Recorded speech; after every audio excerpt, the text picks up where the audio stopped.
혹시 만 년 전 우리 조상들이 냈던 그 생생한 목소리를 그대로 들을 수 있다면 어떨 것 같으세요? 놀랍게도요, 그 목소리는 사라진 게 아닙니다. 바로 지금 우리 입 안에 화석처럼 고스란히 남아있거든요. 오늘 우리가 파헤쳐볼 질문이 바로 이겁니다. 인류가 언어라는 걸 갖기 전 처음으로 내뱉었던 의미 있는 소리. 그 태초의 목소리는 과연 무엇이었을까요? 해답은 생각보다 정말 가까운 곳에 있었어요.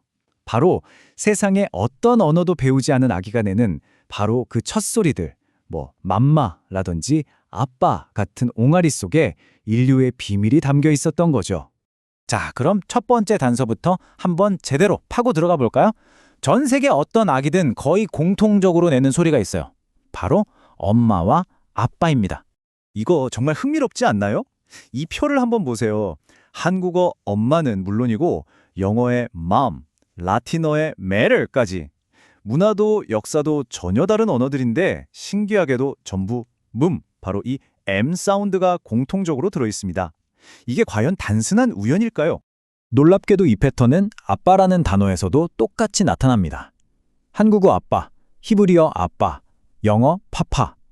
가만 들어보면 전부 입술을 모았다가 빵 터트리면서 내는 빕이나 핍 계열의 소리라는 공통점이 있다는 걸 알 수 있죠. 온 세상이 마치 약속이라도 한 것처럼 같은 소리를 쓰고 있다는 거. 여러분, 이게 과연 그냥 우연일까요? 아니면 이 소리들 자체에 우리가 아직 모르는 어떤 비밀 코드가 숨겨져 있는 걸까요? 자, 이제 드디어 그 비밀 코드를 해독해 볼 시간입니다. 도대체 왜 전 세계가 이 소리들을 보편적으로 사용하는 건지 그 근본적인 원리를 한번 파헤쳐 보겠습니다. 이 모든 비밀을 푸는 열쇠는 바로 소리 그 자체에 있습니다.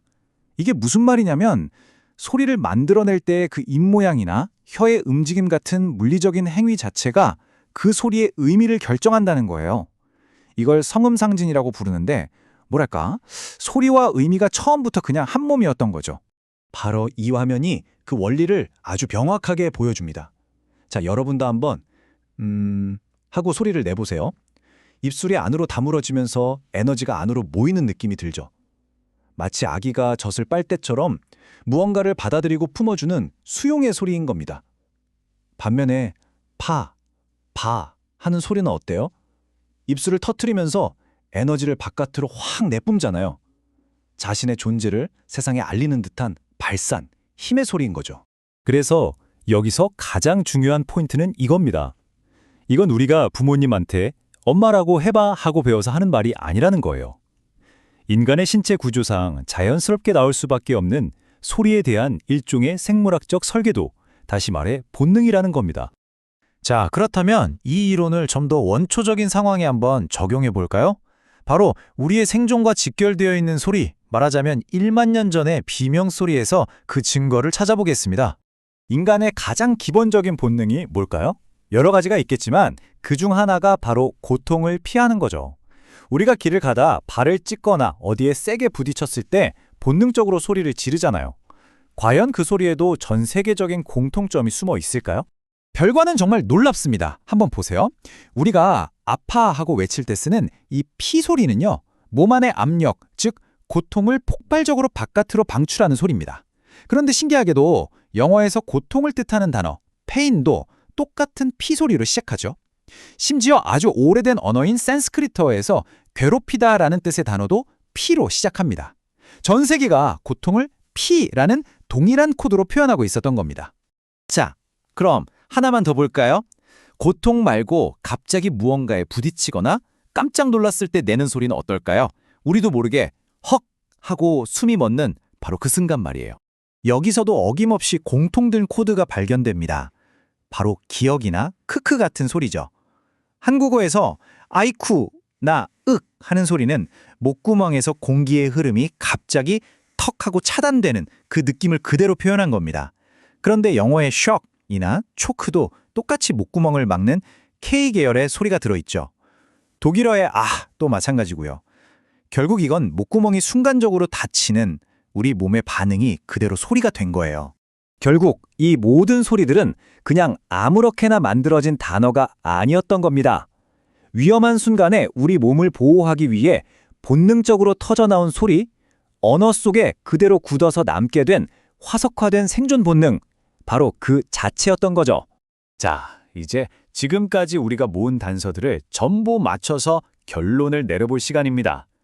이 발견은 우리에게 인류 최초의 목소리에 대해, 그리고 우리가 쓰는 한국어에 대해 정말 놀라운 사실을 알려줍니다. 다시 한번 정리해보자면 이렇습니다.